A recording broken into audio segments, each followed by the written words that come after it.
Hi, I'm Stacy Pingree, founder of Radiant Financial Group and the Legacy Wealth Podcast.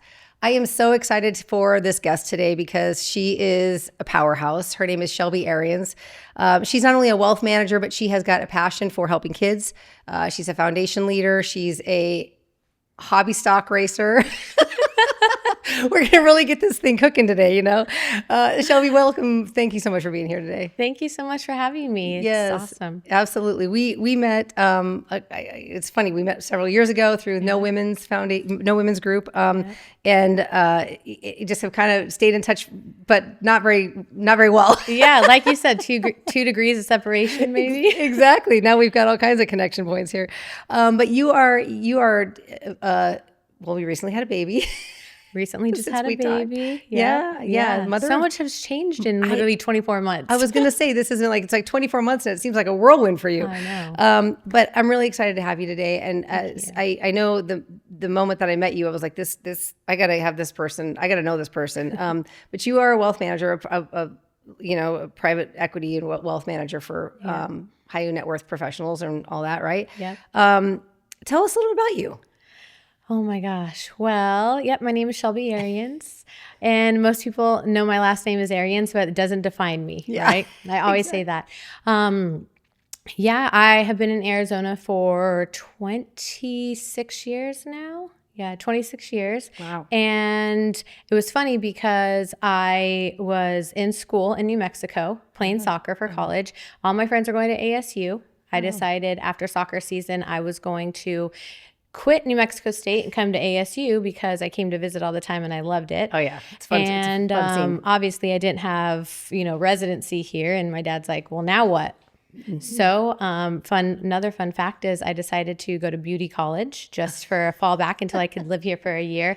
And I started at a bank and as a part-time teller, and I've been in the financial world ever since. Oh my gosh, so that's how you got started. Yep. Kind of by accident. By accident. Me too. It works that way. Yeah. I don't know. And I love it. Me too. It's in my blood. I'm like, wow, I'm like a financial doctor, Yes, I love it. No, it's perfect. And it's fun because as you've been in it for as long as you have now, don't you feel like it's it just takes that long to kind of get it to really become like where you know your business. Oh, right? yeah.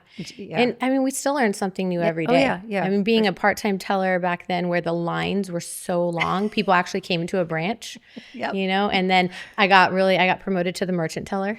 Oh my gosh. Yeah. Then, every position in the bank that you could do in retail bank until then I went to commercial and then I went to private wealth. Yeah. And then from there I went to wealth management and I'm still learning stuff to this day, but I love it. And I've been through, just like you, all of the highs, all the lows. Yeah. We've had grown men in our offices crying and we've had people come in and celebrate their success with their businesses and their wealth. So yeah, that's amazing. It's amazing. So Katori Management is your wealth management company. Yeah, Katori Wealth Management. Katori Wealth Management. And so tell us, so you ended up starting in the banking industry. How did you, how did it evolve for you? Oops. Lost bracelet here.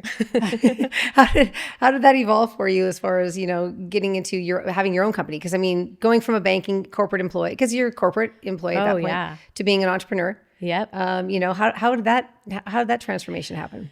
So, I love structure. And so I really, truly loved working for the bank and for the corporate world. Being a woman in a man's world, I feel like I thrived at it and I really loved it. And then, just in the last few years, I had a baby and I was on maternity leave. And you look at phenomenal, the time, by the way. Thank you. You always do, but you look phenomenal. She just turned 15 months and oh my gosh, yesterday was her 15-month checkup. Oh my gosh, it's so crazy. But while I was on maternity leave, the bank that I worked for was being acquired by another institution. Okay. And so I knew a lot of changes were going to happen and I could just feel they weren't the changes that really resonated with me and my alignments of my morals and my clients and my clients bank with the Bank of Shelby, right? So I've created those relationships over the last 20 plus years. Yep. And so after maternity leave, I decided, okay, I'm going to come back. And I went back and it was just so uncomfortable. And in the time of me being on maternity leave, I had this thought, So I had already planned. I started doing everything behind the scenes that I possibly could, just in case. And I went in, and might be too much information, but I was breastfeeding at the time, and I needed a place to go. And they were like, no, we don't have a place. My office was all windows. Like, I wasn't going to go into the restroom. And so I went to my car and I just started crying. And I was like, I'm not feeling it. Yeah. I'm not feeling it. Something was pulling me.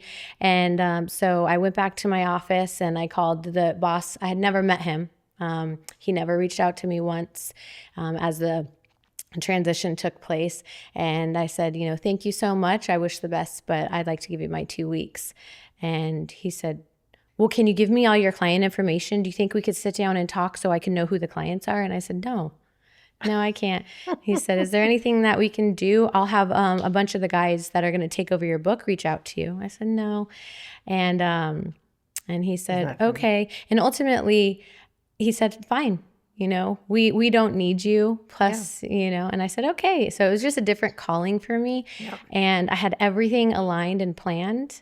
And I went home and told my husband, and he was like, I'm really proud of you. My husband is an entrepreneur, never been corporate. So I was so scared.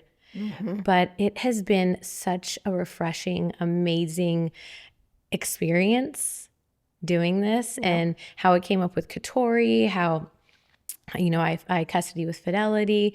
My clients get the same me with so much more that I can offer. So much more flexibility and ability for you to do whatever you want to do for whatever they need done. And I get to spend time with my baby and my teenager. You know, I'm not stuck at the office for, 9 hours a day. Okay, you said it, so I'm going to ask now, right? So teenage daughter, almost 16. Yep, she's 16, almost 17. Okay, and then baby 15 months, 2 girls. 2 girls. So I just want to ask, how is that?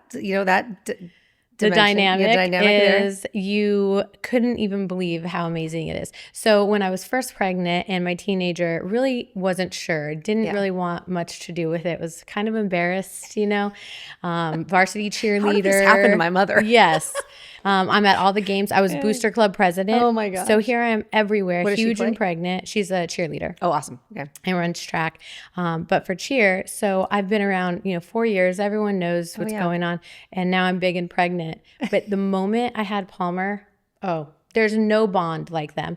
I mean, Palmer waits for her to get home from school every single day. The moment Briley walks in the door, she drops all her stuff and they run to each other. Oh my gosh. That's the sweetest. The dynamic is incredible. I love what you said a minute ago about in a man's world. It's funny. I feel like my dad was a really great. He was a huge supporter, like women. He just said, "There's nothing that you can't do better than any man." So I never felt, but you can't help but feel it, right? In those environments where you were living, where you were working and going to work, and that very vibe of like breastfeeding. Yes. In an all glass. And they don't understand it. No, and they don't. And no default to them, but it's like. But this is a human's business, right? When you're advising somebody on the largest transactions, wealth management, you're trying to help them manage their net worth or make decisions about, making more money on their money. The people, it's about the people. It's not about the, the strategy. 100%. So it is about strategy, but, for the person, right? Yeah. But I mean, that's such a funny comment to me. How do you feel that impacts how you raise your kids as your girls? Well, I seem to put myself in these situations, racing, all the above. Yeah. But I think that they see me do it. And now with Palmer, but Briley has seen me do it her whole life. Yeah. And I bring her to almost everything I can, whether it's something work related or it's something, within the community related, whether it's on the racetrack, at a football game. I bring her to everything because I want her to feel empowered. Yeah. And not be intimidated in any way. Yeah. I always say we have that's amazing. It's so much easier lived than it is said, right? Like, I mean, if you just live it, it's so much better, for them to see. Yeah, having the actual experience. Yeah, having the actual experience. Couldn't agree more. Yeah. Okay, so let's talk experiences. So you have raced on racetracks. This is the coolest part of her whole story. And I'm just, makes me so happy. Yeah, this is so fun. We just figured out we had a connection where my brother was a professional motocross racing, guy his whole life, David Pingree, and you're actually a professional hobby stock racer. Well, you were, and also drag racer. Yeah. So tell this story. absolutely. You got to hear this. So, hung out with a bunch of motocross guys in there high you go. school and growing up, still great friends to this day. And my brother and my dad and a bunch of our friends in high school, they all raced, hobby stock cars, which is on a dirt track. So think of NASCAR, go fast, turn left on dirt. And, of course I wanted to do it. Yeah. My dad, I grew up in a machine shop with working on cars my whole life. And I said, well, I want to race. And so I got a car and we were a team. And it was so much fun because I think it was empowering also if I would come in like third or fourth. That's still great. Take off my helmet and they're like, oh my God, that's a chick, The blonde hair comes flipping. It's like a movie, right? It The blonde is. hair comes flipping out of the helmet. And so I really loved it. And that's why I was a huge fan of Danica Patrick when she made it to NASCAR, because I was like, this is amazing, you know? But I loved it so much. And then ultimately when I moved to Arizona, my dad and my brother didn't come. And so I didn't have a pit crew or a team anymore. So I was like, well, what else can I do? And I had my fair share of speeding tickets because it's the only place I could race up off Ironwood. Yeah, exactly. And so instead I decided to buy a fast souped up muscle car and take it down to Firebird Raceway and start drag racing on Friday Night Lights. Can we get a photo of this so that You we can put it out? Okay, yes. all right. So we're going to get a photo so we can actually put this at the bottom of the show when it comes up, because it's got to go on. It's got to go on. It's epic. I love it. That to me is also very inspiring because you're pushing through in ways. It says so much about you, and I didn't even know that about you, and it's like I love you even more. But it says things about you pushing through to something that's maybe unfamiliar or not even a territory that you're supposed to go into, and you're like, what do you mean? Yeah. This is my world, this is what I do. So I think that's just awesome. No, there's no boundaries. Boldness. And, my dad wouldn't even let me, I started driving, I think when I was 7 with him, right on his lap. And he wouldn't let me actually go to driver's ed until I could change my own oil in a car and change my own tire.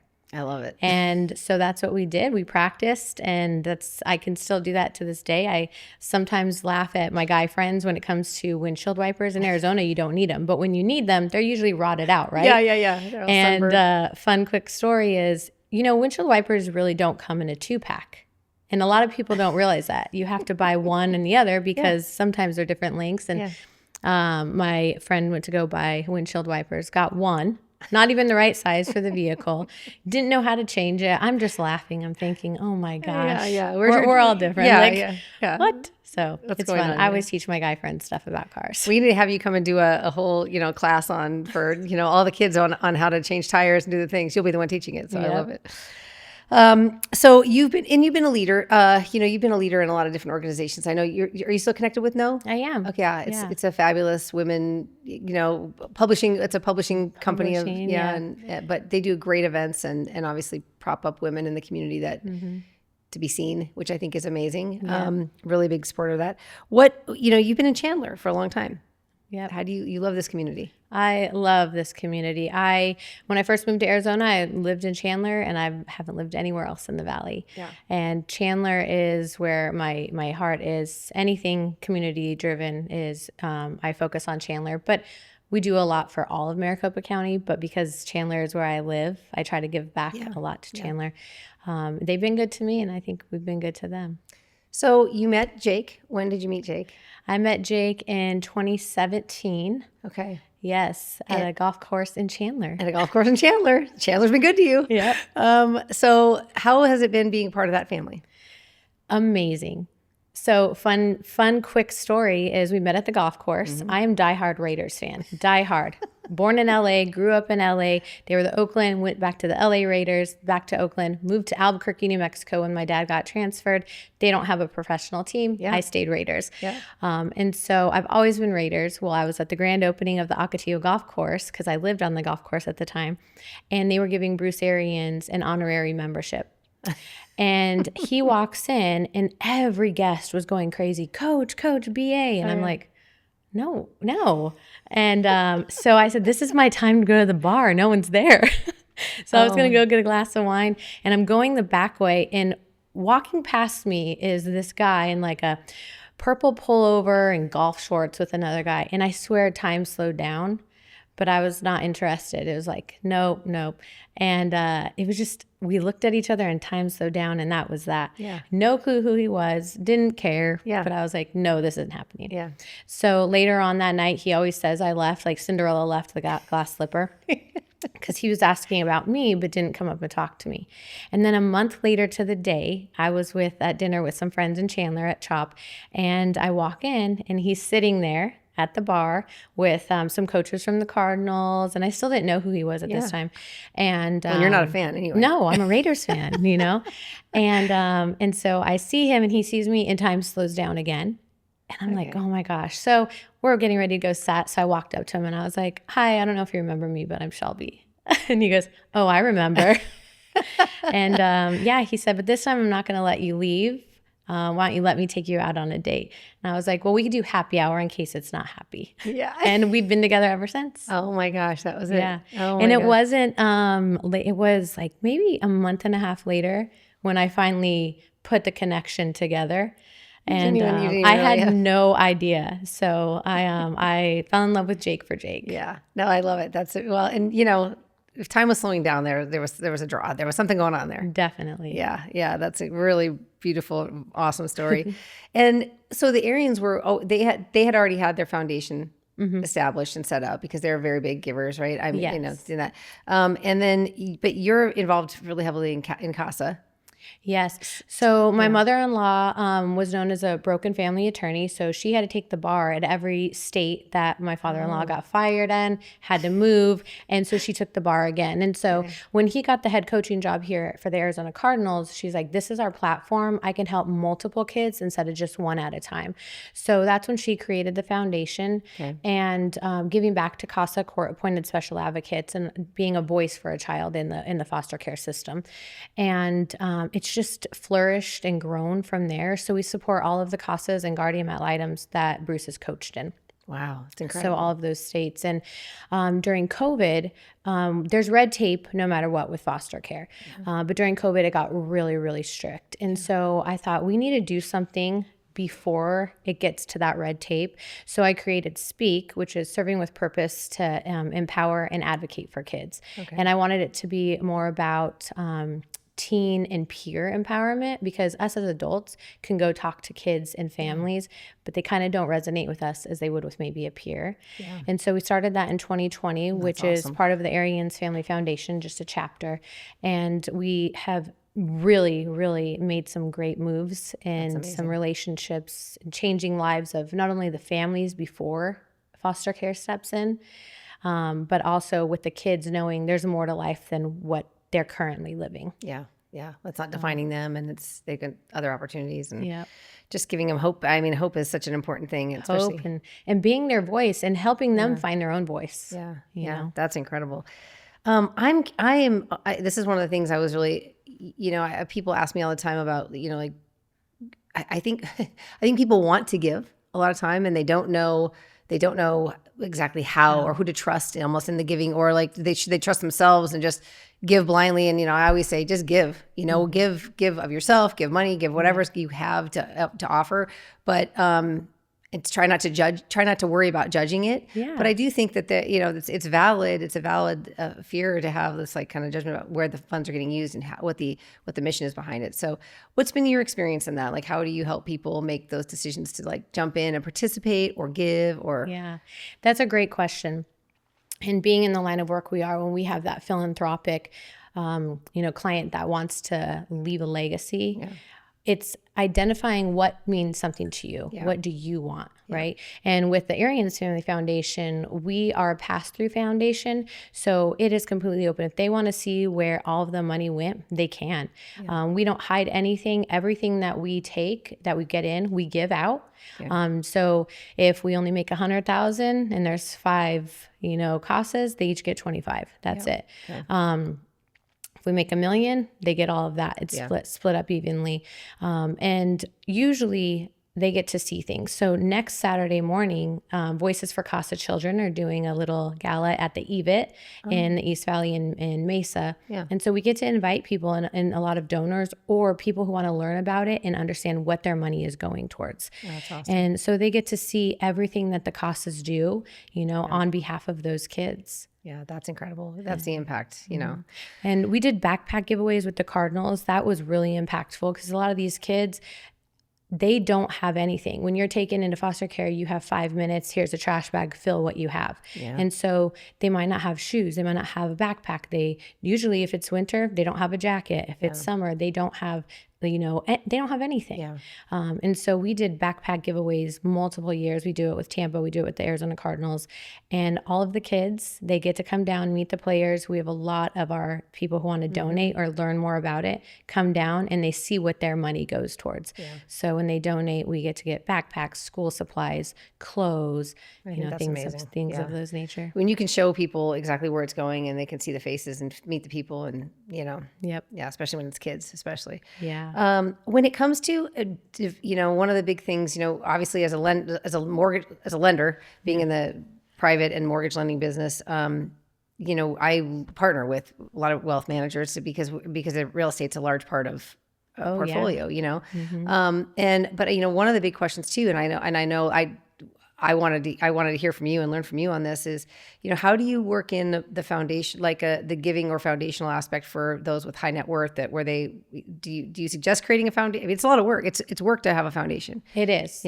So, or how do you go about that? Yeah. So that's actually a great question. I know, Rachel Tarman, who's also in real estate. Yep. So we've partnered and we've created a lot of things, and I've done it with my clients before, but we're really hitting it at a higher scale, especially for the high net worth client or those athletes or those ones that are going to retire, but they have a drive and a purpose, but they don't know what it is yet. Yeah. Right.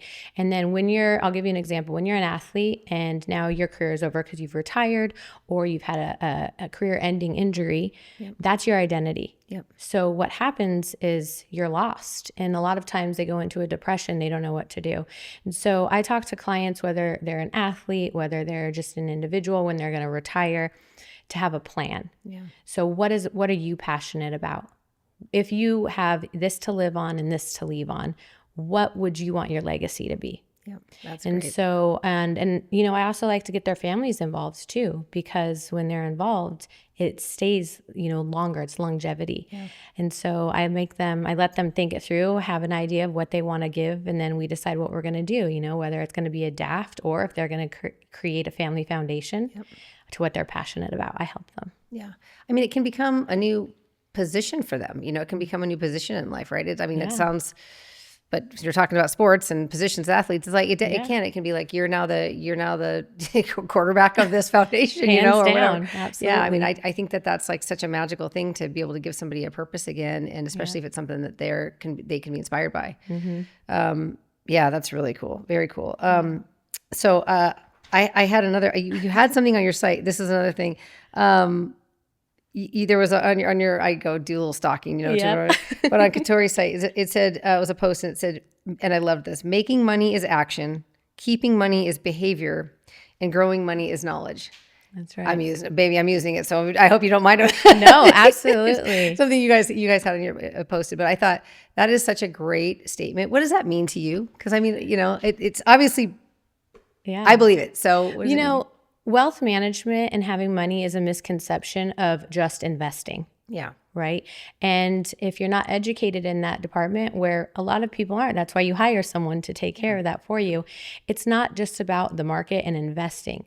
It's what do you want your money to do? What is the purpose behind that? Yeah. And once you get that mindset, it's not, okay, well, yes, of course you want to make money when you're investing. Of course we all do. Yeah. But if that's all you're going for, then it's just, you're not passionate about it, right? Yeah. But if you live by those words and that thought, I think it goes a lot further. Yeah.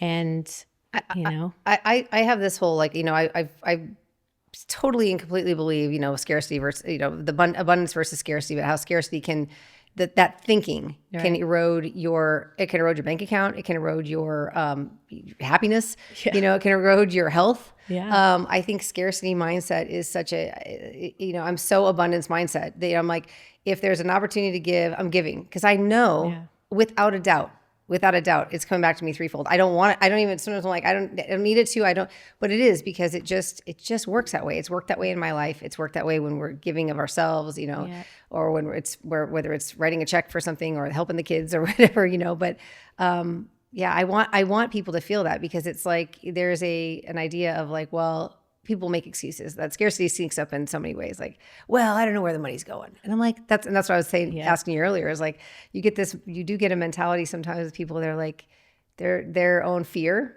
or their own scarcity mindset just gets in the way. Hands down. And when I do get those questions, well, I don't know where the money is going. I said, well, I don't want your money then. How about your time? Yeah, there you go. Because you can give, and being a CASA is also a volunteer position. So you are a volunteer. And a lot of times I hear people, in the older generation complaining about this day and age and the teenagers and the kids. Well, there's what's best. What can you do to change that? Yeah. Become a volunteer. It costs you $0. Yeah. And then you can change the life of one of these adolescents. So not only, of course, they want the money, because that's how we can continue to grow and help. But we also want volunteers and hours. And I think that's across almost all nonprofits. I agree 100%. Yeah, you're right. So we talked a little about Rachel Tarman, and it was so nice because she's the one who said again, like, hey, by the way, you should have Shelby. I was like, I should have Shelby. What was I, thinking? So I know we talked a lot about with her podcast talk, we just launched it. So whoever, this will be out weeks from when it launched, but we just launched hers. But I know she works so much with athletes, and it's such a special niche, and talk about a person that has a passion because of her heart behind, like just her she's such a hard worker. Oh, and she's just incredible. Passionate about helping. And incredible. You can feel it on her. She radiates it. There's nothing pretentious about it. She is just a straight up hard worker. She's here to work for you. And I just really loved having her. We had a great talk. But to that end too, do you find that, do you have a niche with athletes? Do you feel like there's because they do get sometimes bad instruction or bad advice? Oh, hands down. And I've always focused, even before Jake, I've tried really on athletes, and now I have a bigger platform to utilize it. And I've seen it firsthand from now the new NIL deals, right? Where a college kid is coming into millions of dollars and not knowing. I've seen it in other aspects of soccer players, of baseball players, of football players. And, they come into all this money and they don't understand taxes. Yep. And, not in any negative way, but they've grown up in a certain way. And so they want to pay back who's been there. So they buy houses and cars and cell phones and, all of that stuff. And then they don't have any money. Yeah. You don't know what you don't know. And they've worked so hard to get where they are. And so helping educate in the form of, let's make your money last. Yeah. And my husband always says NFL stands for not for long. Yeah. Because, he played in the NFL and he had a career-ending injury, in year 3, where he thought maybe I'd play 20 years. Yeah. No, it's so true. It can happen and it's already such an elite draft anyway, right? Just to make it and get up to that level, out of college and then go on to the NFL and then have a career-ending injury that takes you out of it completely, Yeah. We were saying my brother was a motocross racer, and it's a very small, like not the same kind of dollars and contracts and everything, but he had a career-ending injury as well, and it's like... It's devastating. Yeah, so he stayed in the industry. Understanding like that athletic mindset, or that athlete's mindset, he's in the industry doing something else because he was also a really smart guy, but...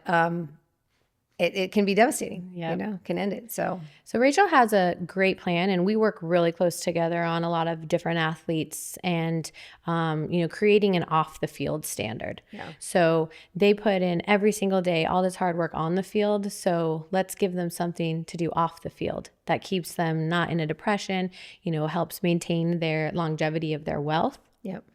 And their legacy. And that comes, again, a foundation or giving to something that really means something to them. Yeah, I love that. Well, that's really exciting. That to me that's really, we talk about what does legacy mean to you? Yeah. It doesn't get much better than helping somebody to really find out what they feel like their purpose is here and, that what they're meant to do. Mm-hmm. So what else? What's new? What's next for you? What are you doing with your business? What's next for you? Just besides growing working with me? And yes, I'm gonna be working with you. I think we're going to, I love networking and having our own business now, we don't get those referrals from like the commercial team or anyone in the banking center. So it's about who you know and what you know. Yep. And the biggest, I think, compliment is a referral word of mouth.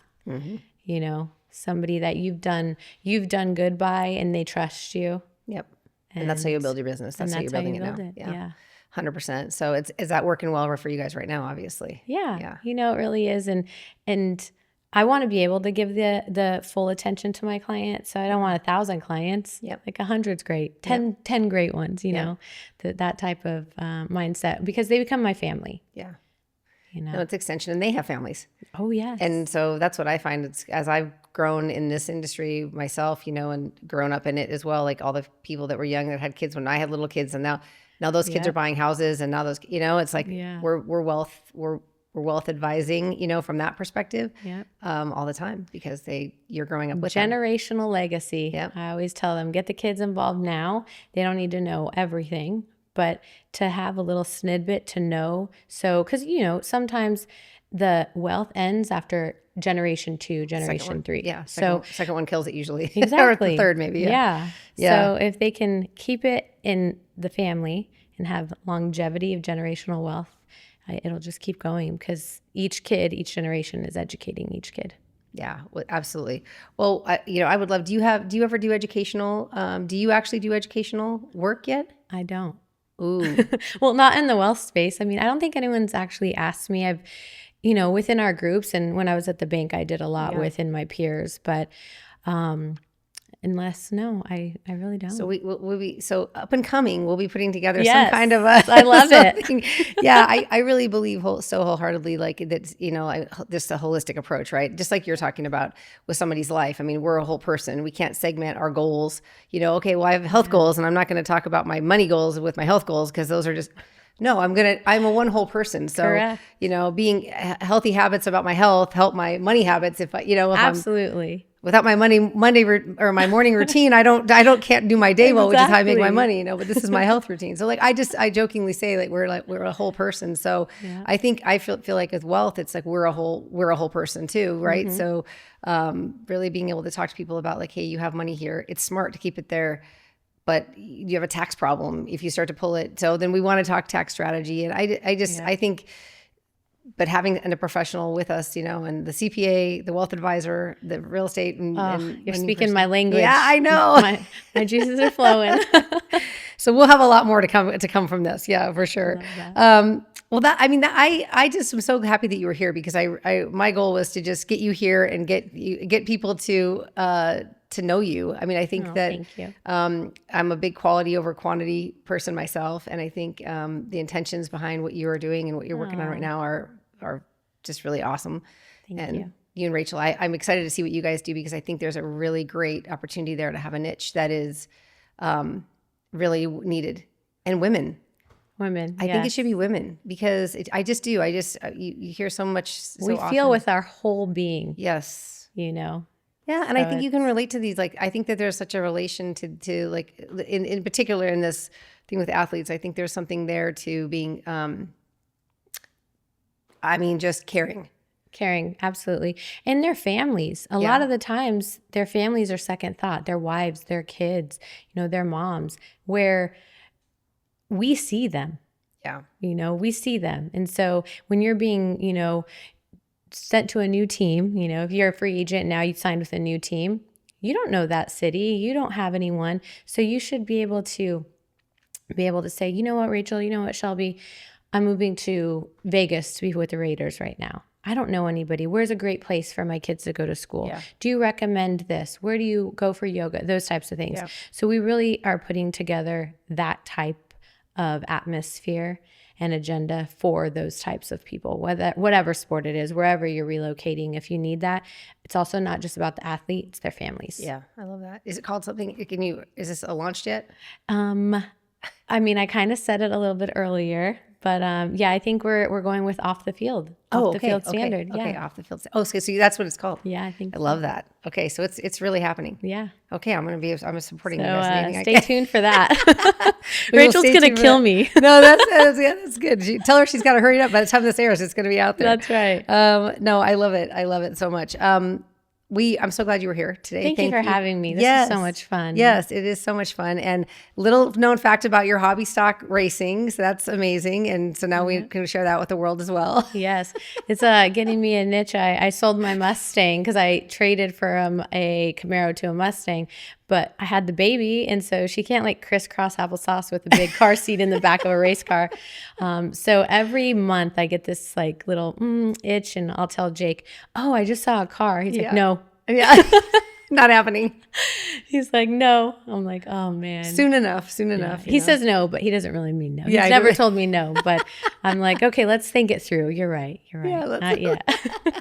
No just means not now. Correct. Right? It just means like not the right timing, honey. Yes. I'm so happy to hear that things are going well with the company, that things are going great with the foundation, all the work that you're doing. We're here to support it any way we can. So, we're going to share it. So thank you, Shelby. It was awesome having you. Thank you for having me. We will put we're going to put a bunch of stuff in the show notes below so that you get access to all of the foundation, this for Speak and for the Arians Family Foundation, just so that we kind of connect all the dots here.